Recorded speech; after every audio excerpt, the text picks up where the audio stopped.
দেশের একটা যুগ সন্ধিক্ষণে আমার দুর্বল স্কন্ধে বিশাল দায়িত্ব পড়েছে। আমি সেটার ভার মেটানোর চেষ্টা করব ইনশাআল্লাহ আমার সাধ্যমতো, এবং অতীতে যেভাবে কাজ করেছি সে একইভাবে কাজ করব ইনশাআল্লাহ। আপনারা সবাই সহায়তা করবেন। ধন্যবাদ। স্যার, এটা কি সুষ্ঠু একটি নির্বাচন উপহার দিলেন স্যার? সেই নির্বাচনটার সুষ্ঠু নির্বাচন উপহারের জন্য আপনাকে এই উপহার কিনা স্যার? আমার কোনো মন্তব্য নেই। আর এই দায়িত্বকে চ্যালেঞ্জ মনে করছেন কিনা? সকল দায়িত্বই চ্যালেঞ্জ, মানুষের জন্য সকল দায়িত্বই চ্যালেঞ্জ। স্যার, কালকে তো সকল দায়িত্ব সুন্দর আগামীকাল শপথ নিতে যাচ্ছে, আপনারা শপথ নিয়ে ইনশাআল্লাহ। এটা একটু বলবেন, আর প্রক্রিয়াটা বলবেন। ক্যাবিনেট শপথের যে প্রক্রিয়াটা ক্যাবিনেট, সেটাই স্যার আপনাদের প্রস্তুতি কেমন? যে কোনো লিস্ট আমি এখনো তারপর আপনি তো জানেন আমি এখনো যোগদান করতে পারিনি। সকালে আপনারা জানেন যে দুই দফায় আপনার সংসদ সদস্যদের শপথ হবে। একটা তো তারা সংসদ সদস্য হিসেবে শপথ নেবেন, তার পরবর্তীকালে এই যে আমাদের সংস্কার সেটার জন্য শপথ নেবেন, এবং বিকেলে যে মন্ত্রিসভার শপথ হবে।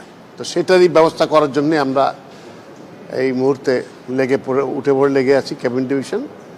তো আমরা ইনশাআল্লাহ যখনই আরো ডিটেলস আসে আপনাদেরকে জানাব। এটা ডিপেন্ড করে যিনি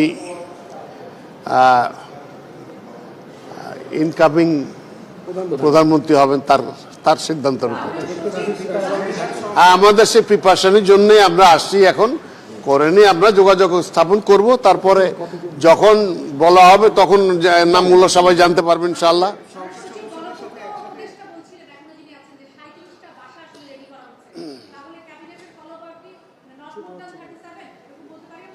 এই সম্বন্ধে কোনো কমেন্ট নাই আমার এই মুহূর্তে, কারণ ওটা কতজনের মন্ত্রিসভা হবে সেটা ওনারাই ভালো বুঝবেন। আমাদের একটা প্রিপারেশন থাকে, তারপরে কম বেশি হতে পারে সমস্ত কিছু। প্রক্রিয়া তো এটা স্ট্যান্ডার্ড যে প্রক্রিয়া, সেটাই, নতুন কিছু নাই। স্যার, সংবিধান সংস্কার কমিশনের শপথের বিষয়টি একটু ক্লিয়ার করতেন স্যার। এটা পরিষদের